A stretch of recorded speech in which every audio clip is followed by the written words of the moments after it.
Can you see the screen? Yes, sir.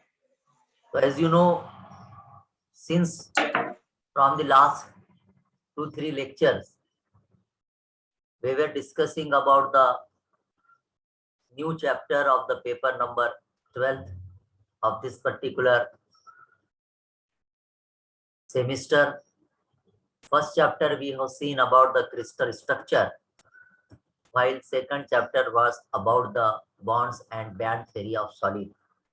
As you know, the solid, it is one of the form of matter in which the atoms or molecules are closed together in such a way that these atoms or molecule does not leave their places, whether the body is in motion or body is at rest, and therefore it is called as the solid body. Am I correct?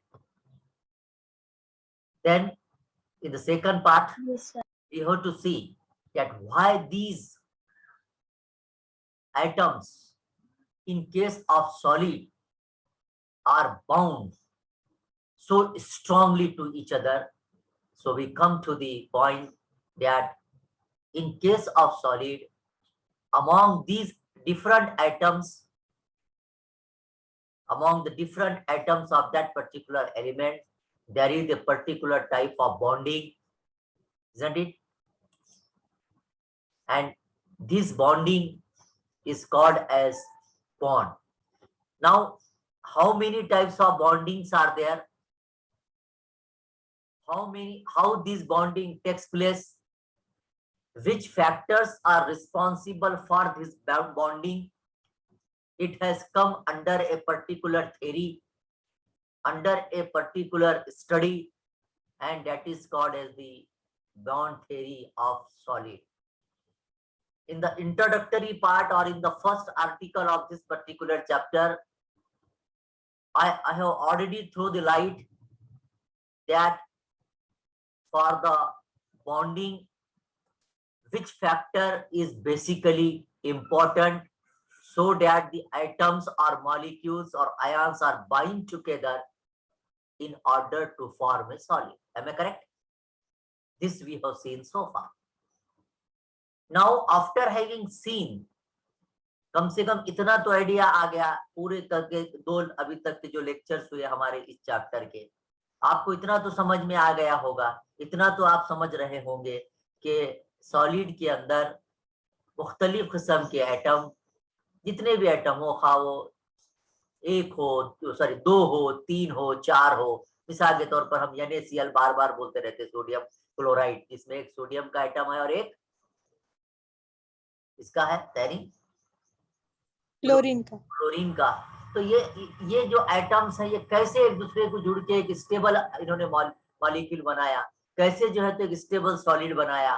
तो बात ये समझ में आई कि इनके सॉलिडनेस के पीछे, इनके सॉलिड बनने के पीछे ये जो दो एटम्स हैं, इनके दोनों एटम्स के दरमियान क्या है, एक मखसूस किस्म की बॉन्डिंग है, बॉन्ड है, बंदिश है। उर्दू में अगर हम बोले, उर्दू में क्या बोलते हैं बॉन्डिंग, बॉन्ड को बंदिश। Am I correct?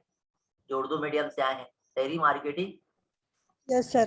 तो ये जो बॉन्ड है, ये बॉन्ड रिस्पॉन्सिबल है जो दो एटम्स को या एटम्स को एक साथ बनाए रखता है।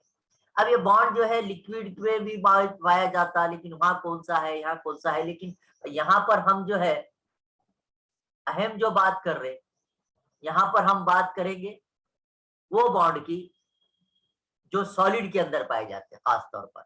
M I correct? Our major intention is towards the bond or bonds which are present in case of solid. Am I correct? So how many types of bondings are there in case of solid generally? So first of all, I would like to share with you that it is a conventional to classify the bonds between the atoms into different types. Bond अलग अलग किस्म के सुने होंगे आप, इससे पहले भी आपके कान पर आए होंगे केमिस्ट्री में। Am I correct? Which are these bonds? Yes, sir. ionic bond, Yes, sir. covalent bond, metallic bond, isn't it?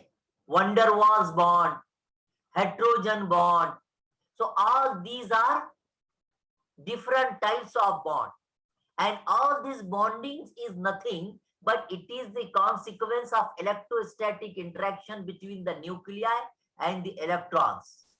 ये सारी bonding as a part of consequence या किसका नतीजा है, कौन चीजें इसके अंदर इन्वॉल्व है, किसकी जिम्मेदारी है, कौन जो है तो जाके बॉन्ड को चाहे वो आयनिक हो कोवैलेंट हो जन्म देता है, उन दो एटम्स या वो जो एटम जो बॉन्डिंग के पार्टनर है, जो उसके हिस्सेदार है, शिराकत वाले जो पार्टनर है जो मिलके मॉलिक्यूल बना रहे, उन एटम्स का कौन, electrostatic interaction.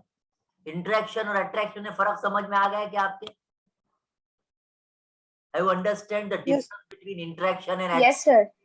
So all these types of bonding, one is the important consequence that the electrostatic interaction between the nuclei of these two partners, that means these two atoms, which are three atoms, which are forming the bond or which are the partner of that particular atom, particular element, is responsible, and their electron, यानी कि वो दो या तीन या चार atom जो मिलकर बॉन्ड बना रहे या जो बॉन्ड को जन्म दे रहे, उन एटम्स के दरमियान इलेक्ट्रोस्टैटिक इंटरेक्शन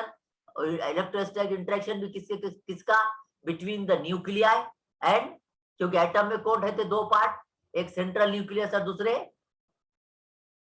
इलेक्ट्रॉन्स।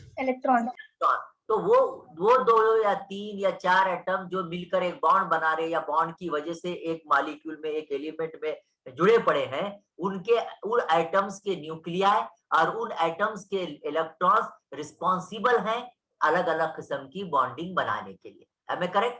और ये तमाम इलेक्ट्रॉन्स क्या ओबे करते, श्रोडिंगर इक्वेशन ओबे करते। अब आपको सवाल आ रहा होगा कि श्रोडिंगर इक्वेशन क्या है, तो यहाँ पर ज्यादा डिटेल में नहीं बोलते क्योंकि श्रोडिंगर एक साइंटिस्ट का नाम है और श्रोडिंगर ने एक इक्वेशन दी थी जो कि क्वांटम मैकेनिक्स का पार्ट है।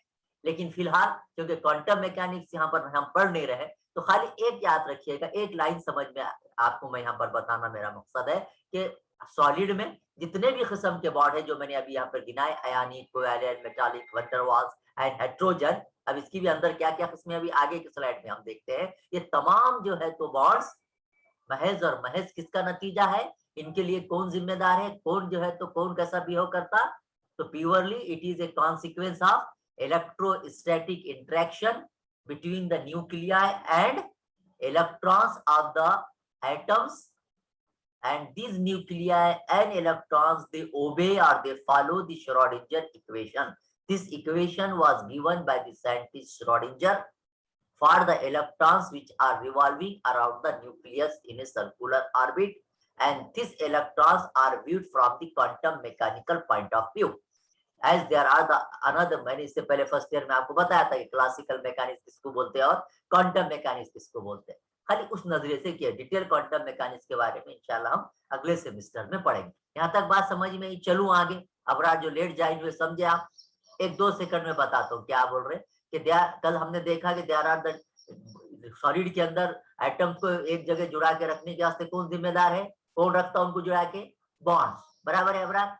और ये बॉन्ड्स कितने किस्म के यहाँ पर बात कर रहे हैं, these are the different types of bonding or these are different types of bond which are generally present in case of solid, and for all these types of bonding electrostatic interaction between the nuclei and electrons is responsible, isn't it? चलूं आगे, समझ में आई बात यहाँ तक? May I move further please?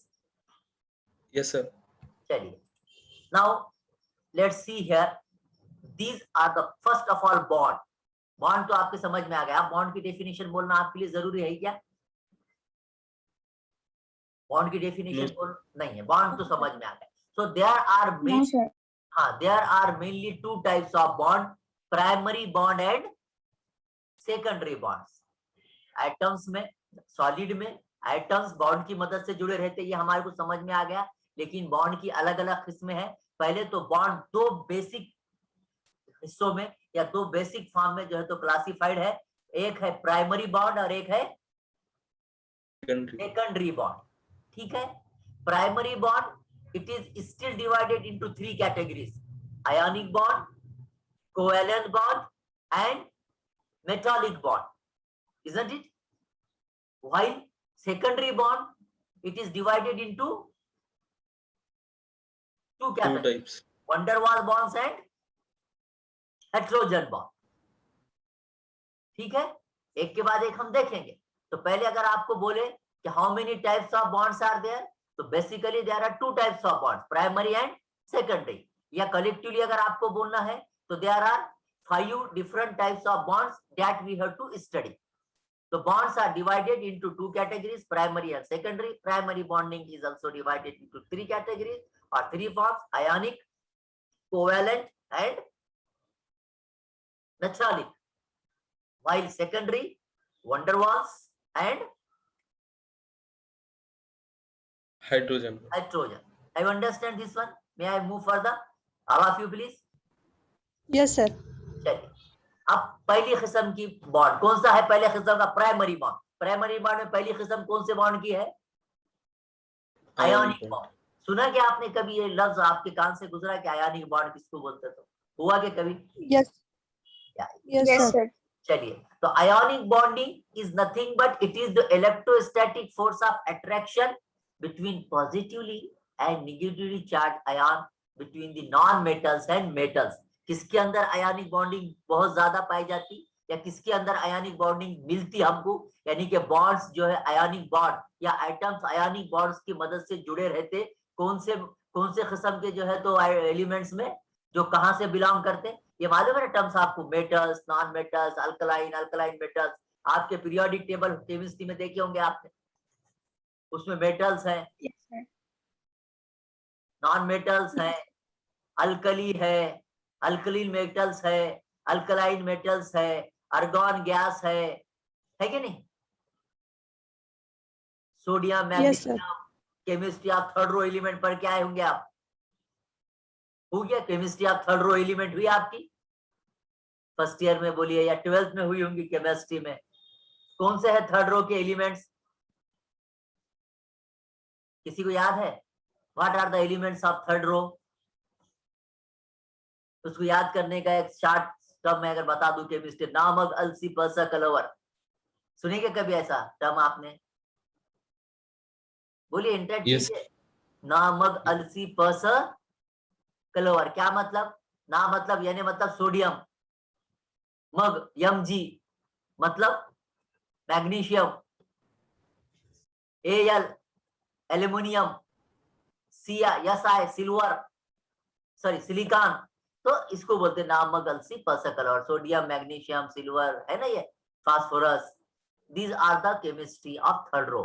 So anyway, I am interested to say you that the ionic bonding, it is general. पहले तो आपको बता रहे कि ionic bonding किसके वजह से होती? तो it is due to the force of attraction between positively and negatively charged. नाम पे से समझ में आता, ionic मतलब इनके अंदर कौन हिस्सा लेते होंगे? ionic bonding मतलब ये बॉन्डिंग किसकी वजह से बनती? Ions. आयन्स की वजह से. आयन्स उम्मूमन कितने किस्म के रहते हैं? यानी A प्लस Cl माइनस क्या हुए जी? ये Two positive, negative. नेगेटिव. तो पॉजिटिव और नेगेटिव आयन्स के दरमियान कुव्वत कशिश की वजह से, यानी कि जिसके अंदर आयन्स हिस्सा लेते, वो आयन्स के इलेक्ट्रोस्टैटिक फोर्स ऑफ अट्रैक्शन की वजह से पैदा होने वाला बॉन्ड या पैदा होने वाली बॉन्डिंग कौन सी बॉन्डिंग कहलाती? Ionic. Ionic bonding. ठीक है, Ionic bonding. yes, ionic bonding. And this ionic bonding is generally present in which type of material or in which type of compounds, which are generally belongs from the non-metals and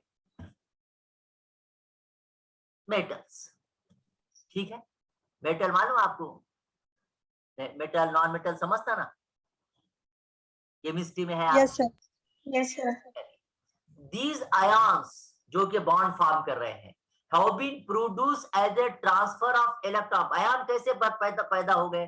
कहां से आए ions? बोले तो ये electron के जाने आने की वजह से. चाहिए भी सुन लीजिए, मेन अब जो डेफिनेशन चल रही कि these ions have been produced as a result of transfer of electron between the two atoms with a large difference of electronegativities. समझा क्या ये लाइन आपको?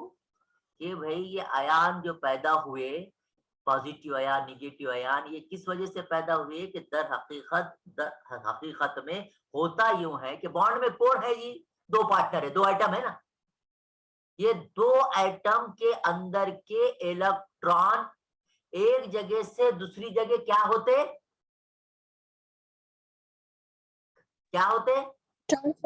ट्रांसफर होते, यानी कि Yes. क्लोरीन का जाएगा सोडियम में या सोडियम का जाएगा क्लोरीन में, ऐसा ट्रांसफर ऑफ इलेक्ट्रॉन्स होता।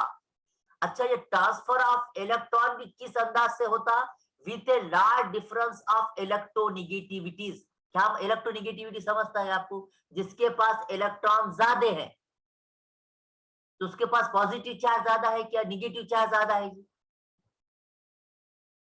नेगेटिव निगेटिव चार्ज ज्यादा है। नेगेटिव जिसके पास इलेक्ट्रॉन कम है, यानी कि जिसके पास से इलेक्ट्रॉन हटा, तो वहां पे पॉजिटिव चार्ज बढ़ा के निगेटिव चार्ज बढ़ा, पॉजिटिव बढ़ा पॉजिटिव बढ़ा। यानी कि बोलने का मतलब ये है कि उमूमन होगा ऐसा कि दोनों आइटम्स जो कि बॉन्ड में हिस्सा ले रहे या जिनके दरमियान बॉन्ड बन रहा, उनके इलेक्ट्रॉन एक जगह से यानी कि एक एटम से निकल के दूसरे एटम को ट्रांसफर होंगे, किस बुनियाद पर, with a large difference of electronegativities. यानी कि उसमें का एक जो एटम रहेगा उसके पास उन्हें इलेक्ट्रॉन रिच रहेगा और दूसरा जो एटम रहेगा उन्हें इलेक्ट्रॉन पुअर रहेगा। यानी कि हमारे आम सोशल लाइफ में एक के पास पैसा ज्यादा रहेगा, एक के पास पैसा कम रहेगा। इलेक्ट्रॉन को अगर पैसे के अंदाज में बोले तो एक मालदार रहेगा इलेक्ट्रॉन के हिसाब से, तो दोनों के दरमियान इलेक्ट्रोनिगेटिविटी बोले तो हम कैसा बोलेंगे कि इलेक्ट्रोनिगेटिविटी का डिफरेंस ज्यादा है। दोनों के पास अगर उतने उतने इलेक्ट्रॉन है तो इलेक्ट्रोनिगेटिविटी कम है कि ज्यादा है, वहां बराबर है। एक के पास बहुत इलेक्ट्रॉन है और दूसरे के पास इलेक्ट्रॉन कम है, तो वहां इलेक्ट्रोनिगेटिविटी कैसी रहेगी, डिफरेंस ज्यादा रहेगा कि कम रहेगा। भाई एक आदमी के पास 10 लाख रुपए है और एक आदमी के पास 20 रुपए है, कैसा फर्क है जी, गरीबी का फर्क या कैसा कैसा फर्क है, बहुत फर्क है ना, समझ रहे आप बात को, अनम्यूट करके यस नो बोलते रहिए। यस सर तो यहाँ पर वो बोल रहे हैं कि दो आइटम में से एक आइटम के पास इलेक्ट्रॉन ज्यादा रहेंगे, एक के पास कम रहेंगे, तो इस बुनियाद पर ट्रांसफर ऑफ क्या होगा, इलेक्ट्रॉन। और ये ट्रांसफर ऑफ इलेक्ट्रॉन ये आयंस पैदा करेगा, और यही आयंस का जो एक जगह से दूसरी जगह, इलेक्ट्रॉन्स का एक जगह से दूसरी जगह जाना, यानी कि एक पॉजिटिव हो जाना और एक निगेटिव हो जाना, यानी कि आयंस फॉर्मेशन हो जाना, यही आयंस फॉर्मेशन एक किस्म के बॉन्ड को जन्म देगी। इसके वजह से एक बंदिश आ जाएगी, और वो बंदिश वो बॉन्ड कौन सी बॉन्डिंग कहलाएगी, आयनिक बॉन्ड। समझ में आई बात यहां तक, चलूं आगे, बस सुनो ले रहा हूं। यस सर अब ये all ion Yes, sir. Compounds are crystalline solid at room temperature. क्या बोल रहे हैं कि वो तमाम सॉलिड या वो तमाम कंपाउंड जिसके अंदर आयनिक बॉन्ड होता है, यानी कि वो कंपाउंड जो आयनिक बॉन्डिंग की वजह से जन्म में आए हैं, या वो तमाम कंपाउंड जिनके अंदर आयनिक बॉन्ड्स हैं, वो कौन होते हैं उमूमन, are crystalline solid at room temperature. समझ में आई क्या बात, जितने भी मेटल्स अमूमन आयनिक बॉन्ड किसके अंदर पाया जाता है, बोल रहे अपन मेटल्स और नॉन मेटल्स। तो ये जितने भी मेटल्स हैं नॉन मेटल्स हैं, यानी कि शॉर्ट में ये बताने की कोशिश कर रहे हैं कि जितने भी कंपाउंड जो आयनिक बॉन्ड की वजह से पैदा हुए हैं या जिनके अंदर आयनिक बॉन्डिंग पाई जाती, वो कौन होते हैं, आर सॉलिड तो है, crystalline solid at room temperature. और उसकी सिंपल मिसाल, आम इस्तेमाल होने वाली मिसाल इज यानी CL typical example of ionic bonding. अगर आपको एमसीक्यू रहा कि इन NaCl dash bonding is present ionic covalent metallic van der Waals, so in MCQ what we have to write, ionic bonding ऐसा सवाल आ सकता, ये एक एमसीक्यू का पार्ट हो सकता, या ऐसा पूछ सकता, ionic compounds are generally solids crystalline solid, powdered crystalline solids, such type of none of this. तो अपने को समझ में आना चाहिए कि आयनिक कंपाउंड अमूमन क्या है, क्रिस्टलाइन सॉलिड्स। इतना समझ में आया? ये स्लाइड के ऊपर कुछ ऐसा पार्ट है क्या जो आपको समझने से आप खासिर है? चलूं आगे? No sir. चलूं आगे? No, sir. Yes. Yes, sir. Yes sir. और इसको अभी और मजीद एक्सप्लेन करते हैं अगले पॉइंट। द मेटालिक, क्योंकि अपने क्या बोले, आयनिक बॉन्ड किसके अंदर है बोले अमूमन, कौन से एलिमेंट में? Metals. Metals and So the metallic elements have only up to the valence electron in their outer shell. We lose their electron. अपने अब भी बोले कि इलेक्ट्रॉन जाते है कि नहीं, इलेक्ट्रॉन के ट्रांसफर होने की वजह से आयन फॉर्म हुआ, बोले ना अभी पिछले पॉइंट में। तो सवाल ये आया कि फिर भाई मेटल्स में वोवन कौन से इलेक्ट्रॉन जाते, कौन से इलेक्ट्रॉन है जो आयन्स को जन्म देते हैं और बॉन्डिंग को फॉर्म करते हैं। तो ये पॉइंट में आपको बता रहे कि एलिमेंट्स मेटल में खास तौर पर जो वैलेंस इलेक्ट्रॉन समझता ना आपको, the electrons which are present in the outermost orbit, which are generally used for the transfer of या for taking, यानी लेने देने में यानी बॉन्डिंग में सब जो कारोबार करते वो कौन करते जी? न्यूक्लियस के पास जो ऑर्बिट रहता है वहां के इलेक्ट्रॉन क्या? No, sir. Outermost shell. Valence. वही इलेक्ट्रॉन को क्या नाम से पुकारते हैं आप?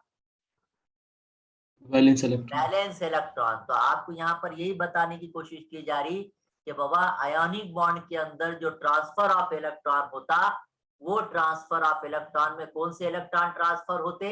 In case of the elements the valence electron which are present in the outer shell will lose their electron. वही अपना इलेक्ट्रॉन क्या करते, वहां से जो इलेक्ट्रॉन निकल के जाता एंड बिकम, जब वो अपना आउटर, एक समझो मिसाल के तौर पर सोडियम है, उन्हें अपना एक इलेक्ट्रॉन दे रहा, तो उन्हें पॉजिटिव चार्ज बनेगा कि नेगेटिव चार्ज वाला बन जाएगा? पॉजिटिव। यानी कि outermost electron, the electron which is present in the outermost shell will lose their electron and become positive ions, whereas the electronegative elements tend to acquire the additional electrons to complete their octet. सवाल ये आया कि भाई electron लेने और देने का काम क्यों चलता मिलते वक्त?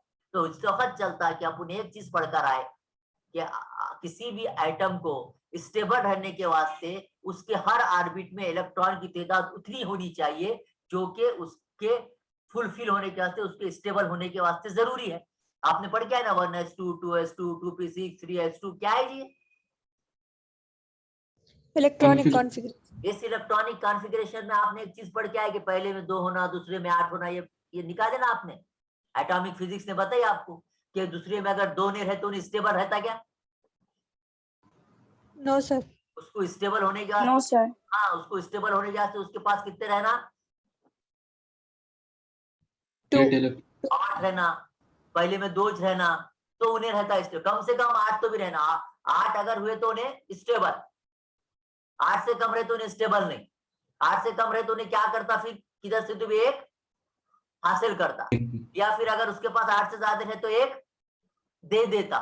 यानी कि ये जो है तो आपने पढ़कर आए।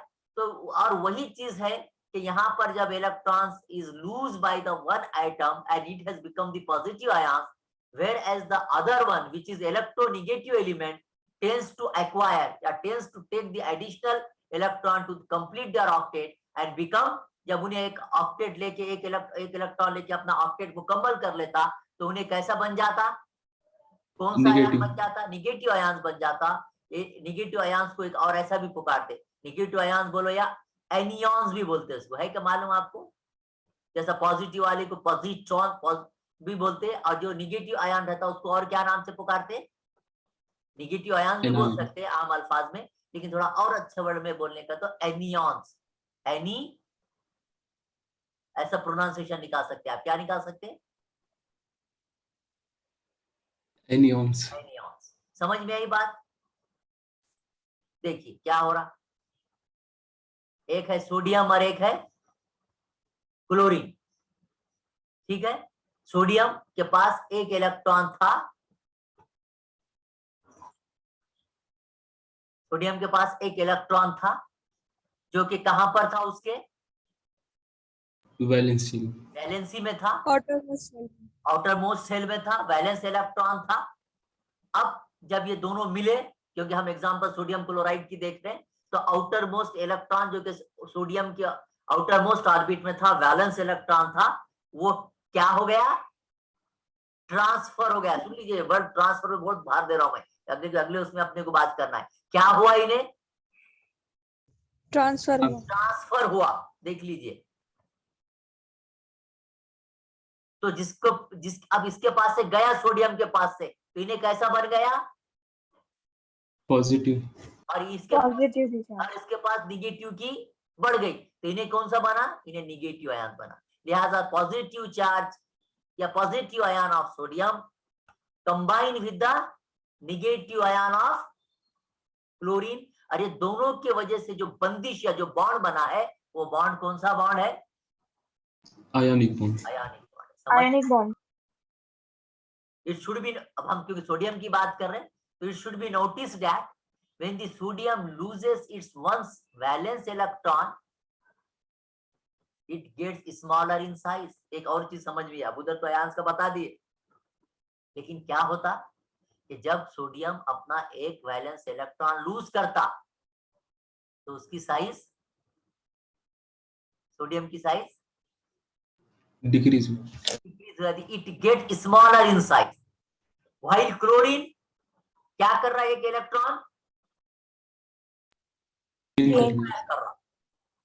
रिसीव कर रहा, तो while chlorine grows in large size or grows in large, तब when it gets at additional valence electron, and after the reaction takes place, दोनों मिल गए ट्रांसफर के बाद, और उसके बाद क्या हुआ, the charge sodium plus and chlorine minus are held together by the electrons, क्योंकि एक हो गया पॉजिटिवली चार्ज और एक हो गया निगेटिवली चार्ज, लिहाजा इनके दरमियान क्या शुरू हो गई जी, अब बॉन्डिंग तो शुरू हो गई, लेकिन साथ में क्या शुरू हो गई, इलेक्ट्रोस्टैटिक फोर्स ऑफ attraction, और thus this electrostatic force which is formed between the positive ions sodium and negative ions chlorine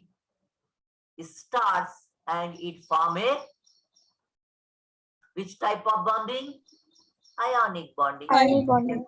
See here, this is chlorine, this is sodium, combines together, यानी कि क्या हुआ, यहाँ पर इलेक्ट्रॉन निकल के गया, साइज कम हो गई, साइज कम होने के बाद फिर अभी एक दूसरे के पास ये ऐसे बन दिख रहा है, क्लोरीन सोडियम स्पेक्ट्रोस्कोप से देखे या अंदर से देखे बॉन्ड को, तो सच टाइप ऑफ स्ट्रक्चर क्या है, समझ में आ रही बात आपके? यस सर, यहाँ तक बात? Yes sir. कितने किस्म के Yes sir. बॉन्डिंग की किस्में कितनी है? 2 types, main, primary, Secondary. Primary की 3, Ionic, covalent, metallic. Metallic, secondary की वंडरवाल्स, हाइड्रोजन, हाइड्रोजन। अब उसमें आयोनिक में कौन सा नाम, पे से अपने बहुत आसान है, आयोनिक बॉन्ड्स में due to the transfer the bond form, simple में अगर लाइन में 2 लाइन में बहुत ज्यादा क्रिटिकल अल्फाज में नहीं बोलने का है, तो पहले उर्दू में या अपनी जो मदर टंग है या जो अपनी को समझने के लिए आसान जाती, कि आयंस के ट्रांसफर की वजह से जो बॉन्ड बनता है वो ionic bond, the bond form by the transfer of ions. Ions किसको बोलते हैं, पॉजिटिव आयंस नहीं तो नेगेटिव आयंस। तो ट्रांसफर ऑफ आयंस की वजह से जो बॉन्ड बनता, जो बॉन्डिंग, जो बंदिश बनती, वो बंदिश कौन सी बंदिश कहलाती, आयनिक बॉन्ड। और ये आयंस बनते कई की वजह से बाबा, तो आयंस बनते कि एक एटम उसमें का इलेक्ट्रॉन देता, दूसरा जो है तो इलेक्ट्रॉन लेता, गेन करता, इसके वजह से जो देता वो पॉजिटिव बन जाता, यानी कि अपनी, क्योंकि इलेक्ट्रॉन निगेटिवली चार्ज पार्टिकल है, लिहाजा जिसने इलेक्ट्रॉन दे दिया उसके पास पॉजिटिविटी बढ़ गई, है कि नहीं, वो पॉजिटिव हो गया। पॉजिटिव हो गया वो तो मौजूदा दौर का पॉजिटिव नहीं जो चल रहा, अपन बोलते ना पॉजिटिव, वो पॉजिटिव नहीं है जो चल रहा है आजकल, वो नहीं, मतलब उसके बाद पॉजिटिव चार्ज बढ़ गया, और जिसने आयंस लिया, जिसने इलेक्ट्रॉन हासिल किया, उसके पास निगेटिविटी बढ़ गई, लिहाजा इलेक्ट्रोनिगेटिविटी डिफरेंस ज्यादा है, और इस बात इसके बाद से उनके दरमियान इलेक्ट्रोस्टैटिक फोर्स ने जन्म ले ली। एक one has become positive charge or positive ion, another is the negative ion. It combines together काय की वजह से, due to the electrostatic force of attraction, and they form a bond, they form a bandish, and that bond is called as the ionic bond. Simple example of this ionic bond is can be seen in case of a compound or in case of sodium chloride, NaCl.